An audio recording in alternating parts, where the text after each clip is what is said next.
Hello મિત્રો, તમારું સ્વાગત છે આપણી ચેનલમાં। આજે આપણે ધોરણ 8ના વિકાસ અસાઇનમેન્ટનો પાર્ટ 6 પૂર્ણ કર્યો। પછી આજે આપણે પાર્ટ 7 ચાલુ કરશું। પ્રશ્ન 4 નીચેના દાખલા ગણો। તો આ દાખલા આપણે આગળના પાર્ટમાં આપણે પૂર્ણ કરાવ્યા હતા।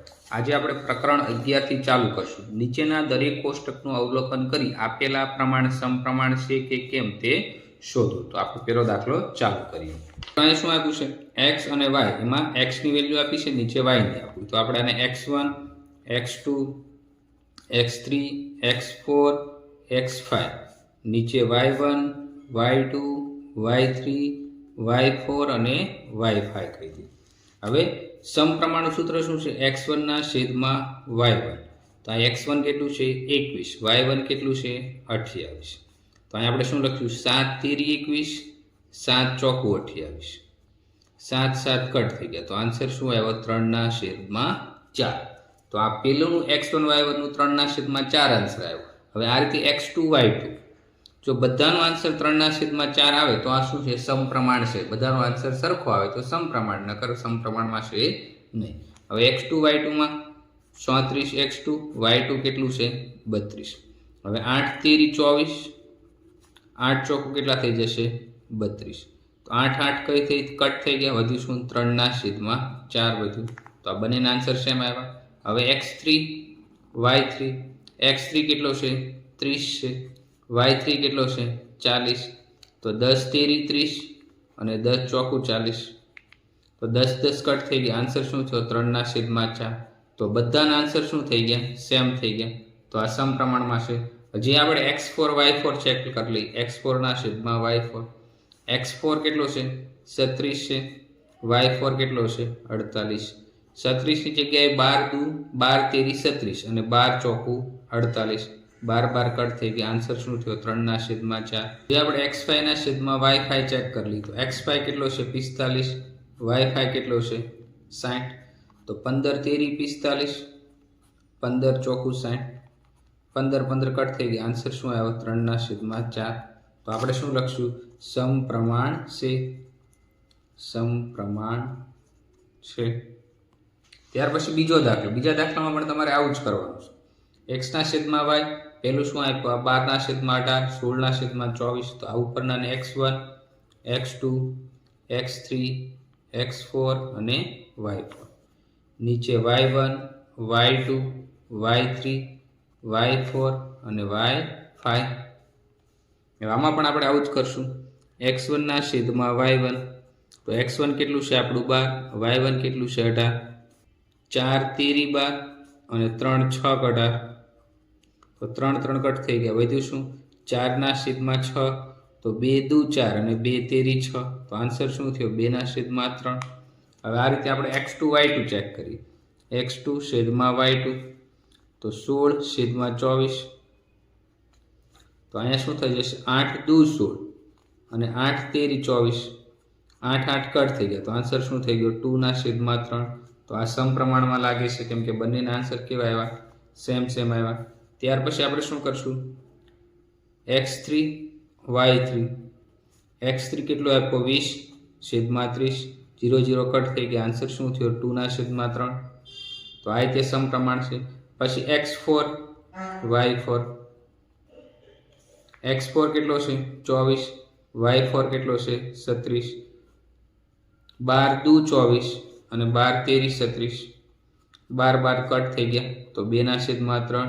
તો મિત્રો જો બધાના આન્સર 2/3 2/3 2/3 2/3। હજી આપણે y4 x4 અને y4 ચેક કરી લઈએ। x5 અને y5 ચેક કરી લઈએ।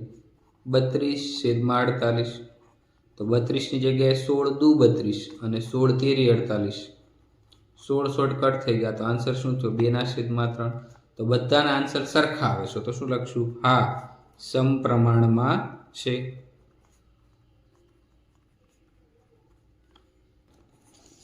તો અહીંયા આપણે શું કરી દઈશું? x1 x2 x3 x4 x5 નીચે શું કરી દઈશું? y1 y2 y3 y4 y5। તો આપણે ત્રીજો ચાલુ કરીએ। તો એમાં શું થયું છે? x1 ના છેદમાં y1, x1 કેટલો આપ્યો? 30, y1 કેટલો આપ્યો? 40। તો 0 0 કટ થઈ ગયા, આન્સર શું થઈ ગયો? 3/4। હવે આ રીતે x2 છેદમાં y2, x2 કેટલા આપ્યા 40 આપ્યા, y2 કેટલા આપ્યા 60 આપ્યા, તો 0 0 કટ થઈ ગયા, 6 ના છેદમાં 4 થયું, તો આના આન્સર શું થશે 3 દુ 6 અને 2 દુ 4, તો 2 2 કટ થઈ ગયા, તો આન્સર શું થયો 3 ના છેદમાં 2. તો પહેલો આન્સર 3 ના છેદમાં 4 છે, બીજો 3 ના છેદમાં 2, તો આન્સર સરખા છે નહીં, બંનેના જવાબ સરખા નથી, તો આ શું છે સમપ્રમાણમાં નથી, સમપ્રમાણમાં નથી.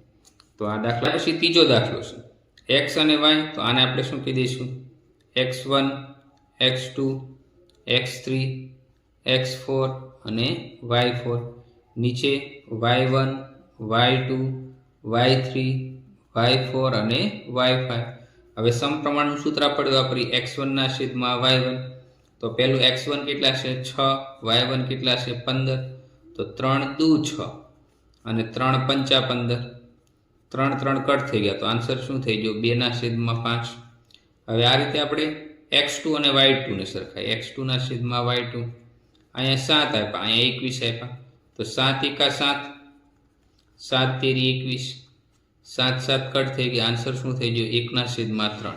તો મિત્રો અહીંયા ડાયરેક્ટ તમને ખબર પડી જશે, પહેલાનો આન્સર 2 ના છેદમાં 5 છે, બીજાનો 1 ના છેદમાં 3, બંને જવાબ સરખા છે નહીં. તો આપણે શું લખશું સમપ્રમાણમાં નથી. આમાં તમારે બધા કરવાની જરૂર નહીં રહે, કેમ કે તમને બીજો ગણો ત્યાં જ ખબર પડી જશે, સમપ્રમાણમાં નથી.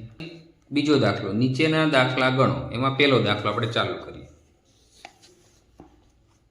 5 મીટર કાપડની કિંમત 15,095 છે, તો 236 મીટર કાપડની કિંમત કેટલી? તો મિત્રો આમાં જો ડાયરેક્ટ જ છે, 5 મીટરના 1595, તો 236 મીટરમાં એ વધારો થાય, વધારો થાય તો એ શું થાય સમપ્રમાણ. તો આપણે લખીશું આપેલ સમપ્રમાણમાં છે, સમપ્રમાણમાં છે, તેથી શું થશે x1 છેદમાં y1 બરાબર x2 ના છેદમાં y2. હવે x1 શું થશે આપણો 5 મીટર, y1 શું થઈ જશે 1595 બરાબર x2 શું થઈ જશે 236 મીટર, y2 એટલે આપણે કાપડની કિંમત શોધવાની. હવે શું થઈ જશે આ બંનેનો ક્રોસ ગુણાકાર, તો શું થઈ જશે 1535 ગુણ્યા 236 છેદમાં કેટલા થઈ જશે 5 થઈ જશે. હવે આપણે 1595 ભાગ્યા 5 કરી દઈએ, 75,884 75,284 રૂપિયા મળશે. તો આપણે લખશું 236 મીટર કાપડની કિંમત રૂપિયા 75,284 થશે. ત્યાર પછી બીજો દાખલો છે, 25 કિગ્રા ગોળની કિંમત રૂપિયા 1375 છે, તો 47 કિગ્રા ગોળની કિંમત કેટલી થાય? તો આ પણ કેવું છે સમપ્રમાણ, કેમ કે 25 કિલોના એટલા રૂપિયા, તો 47 કિલોના કેટલા? તો આપણે શું લખશું સમપ્રમાણ છે, તેથી x1 ના છેદમાં y1 બરાબર x2 ના છેદમાં y2. હવે x1 કેટલો છે આપણો 25 કિગ્રા, y1 1375 બરાબર x2 47, y2 આપણે શોધવાનું. તો હવે શું થશે આનો ક્રોસ ગુણાકાર, તો 1375 ગુણ્યા 47 બરાબર આ બંનેનો ક્રોસ ગુણાકાર 25 ગુણ્યા y2. હવે એ ભાગાકારમાં જશે, તો 1375 ગુણ્યા 47 છેદમાં કેટલા થઈ જશે 25 બરાબર y2. આનો ગુણાકાર કરશો એટલે તમને 2585 રૂપિયા મળશે. તો આપણો આન્સર શું થઈ ગયો 2585 રૂપિયા. ત્રીજો દાખલો, 24 લીટર દૂધના 1560 થાય, તો 38 લીટર દૂધના કેટલા થાય? તો આપણે શું લખશું પાછું સમપ્રમાણ છે, સમપ્રમાણ છે, તેથી x1 ના છેદમાં y1 બરાબર x2 ના છેદમાં y2. x1 કેટલું છે 24 લીટર, y1 એટલે એની કિંમત 1560 બરાબર 38 લીટર એ x2 થઈ જશે, y2 આપણે શોધવાનું. તો હવે આ બંનેનો ક્રોસ ગુણાકાર, તો શું થઈ જશે 24 ગુણ્યા y2 બરાબર 1560 ગુણ્યા 38, y2 એમ નામ રહેશે 1560 ગુણ્યા 38 છેદમાં કેટલા થઈ જશે 24। આનો ભાગાકાર કરશો એટલે આ 2470 રૂપિયા તમને જવાબ મળશે। તો 38 લીટર દૂધના જવાબ કેટલો થઈ છે 2470 રૂપિયા થશે। ચોથો દાખલો 5 ડઝન ફૂલ સ્કેપ ચોપડાની કિંમત 4320 હોય તો 17 ડઝન ફૂલ સ્કેપ ચોપડાની કિંમત કેટલી છે?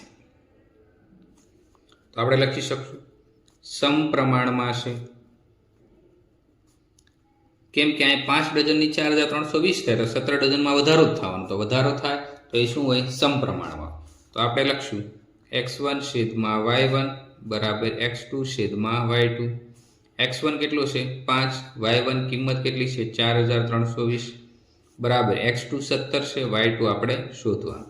હવે આ બંનેનો શું થશે ક્રોસ ગુણાકાર, તો આ બંનેનો ક્રોસ ગુણાકાર શું થશે 5 ગુણ્યા y2 બરાબર આ બંનેનો ક્રોસ ગુણાકાર 17 ગુણ્યા 4320, તો y2 બરાબર શું થશે 17 ગુણ્યા 4320 ભાગ્યા 5, તો આ બંનેનો ગુણાકાર અને 5 વડે ભાગશો એટલે 14688 રૂપિયા મળશે।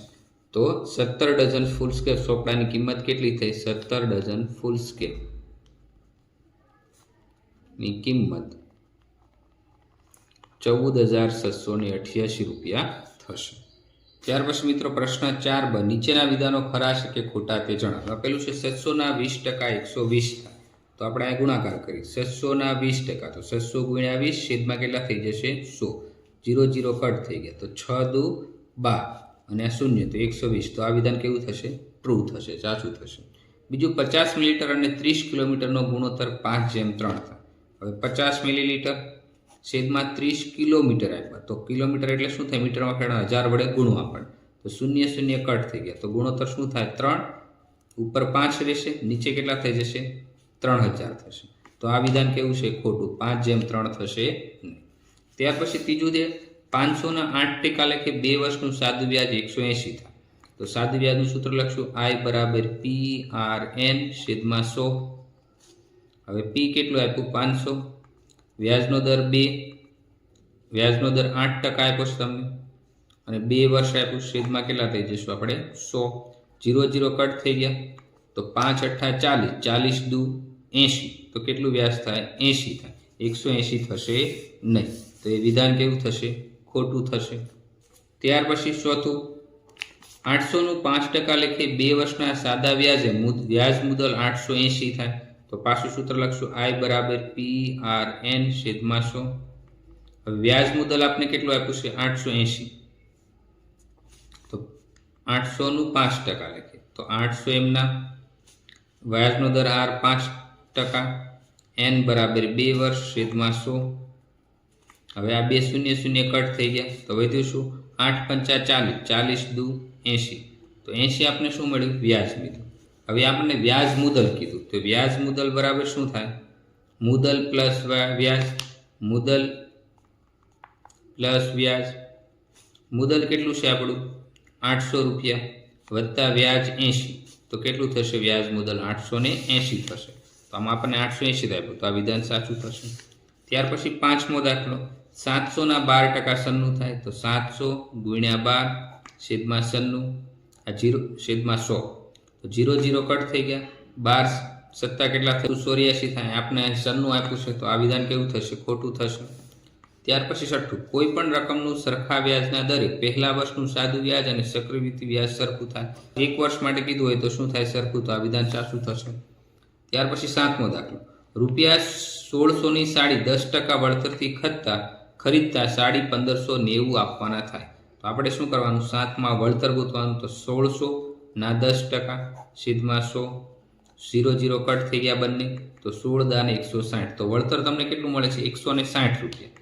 તો વળતર છે એ તમારે શું હોય જે સાપેલી કિંમતમાંથી બાદ કરવું, તો સાપેલી કિંમત 1600 છે, એમાં તમે 160 બાદ કરો, તો 1600 માંથી 100 બાદ કરશો એટલે 1500, અને એમાંથી 60 કરશો એટલે 1400 ને કેટલા મળે 40 રૂપિયા થાય। અહીંયા આપણે કેટલા આપ્યા છે 1590 રૂપિયા આપ્યા, એટલે સાતમું વિધાન કેવું થશે ખોટું થશે।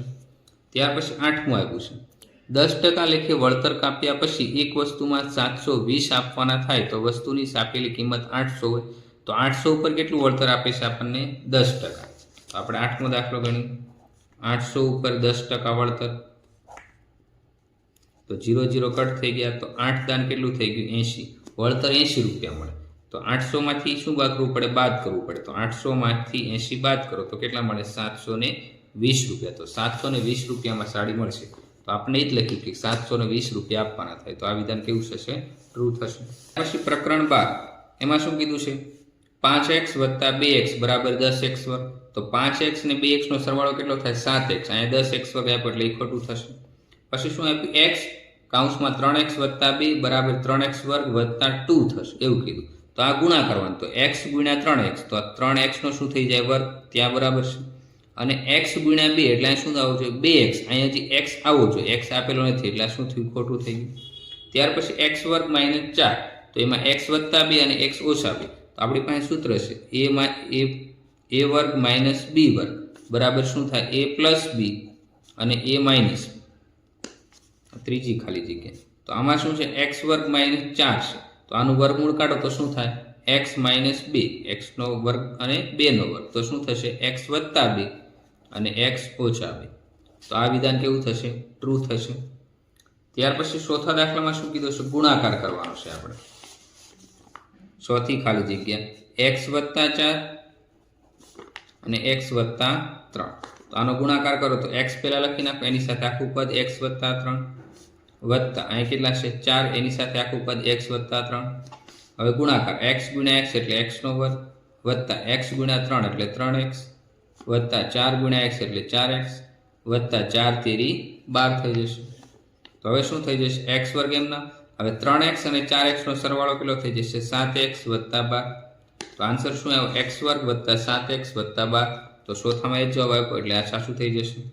પછી x - 2 અને x - 2, તો x - 2 અને -2 બંને સરખા છે, તો એકવાર લખી એનો વર્ગ કરી દો તો x - 2 નો વર્ગ થઈ જાય, એ સાચું થઈ જશે। પછી શું આપ્યું, 2x + 5 અને 2x = 5, તો આ છઠ્ઠો એક્ઝામ્પલ શું થઈ જશે, 2x + 5 / 2x = 5। તો મિત્રો જો અહીંયા વત્તા નિશાની આવશે તો આ બંને કટ થશે નહીં, તો આ જવાબ છે 5 આવશે નહીં। તો આ વિધાન કેવું થશે, છઠ્ઠું વિધાન ખોટું થશે। ત્યાર પછી 5x × 2x, તો 5 × 10 થઈ જશે, અને x × x એટલે x નો વર્ગ, તો આ સાતમું વિધાન ટ્રુ થઈ જશે। ત્યાર પછી આઠમું આપ્યું છે, 2x + 3 નો વર્ગ બરાબર 2x વર્ગ વત્તા 6x વત્તા 3, તો અહીંયા શું આપ્યું છે 2x વર્ગ તો બરાબર થશે, તો આનો વર્ગ કરો તો આપણી પાસે સૂત્ર છે a² વત્તા 2ab વત્તા b², તો a² એટલે 2x નો વર્ગ વત્તા 2 એમના એની જગ્યાએ 2x, b એટલે 3 વત્તા b એટલે બીજા પદનો વર્ગ 3 નો વર્ગ, તો શું થશે 4x નો વર્ગ 2 નો વર્ગ 4 અને x નો વર્ગ એમના વત્તા 2 દુ 4, 4 તેરી 12, તો 12 અને આ x થશે વત્તા 3 નો વર્ગ શું થઈ જશે 9। તો જવાબ શું આવે 4x વર્ગ વત્તા 12x વત્તા 9। તો અહીંયા તો 2x વર્ગ આપ્યું છે, તો આ વિધાન શું થઈ જશે, ખોટું થઈ જશે। નમસ્કાર દોસ્તો, આવા જ વિડિયો જોવા ચેનલને સબસ્ક્રાઇબ કરો।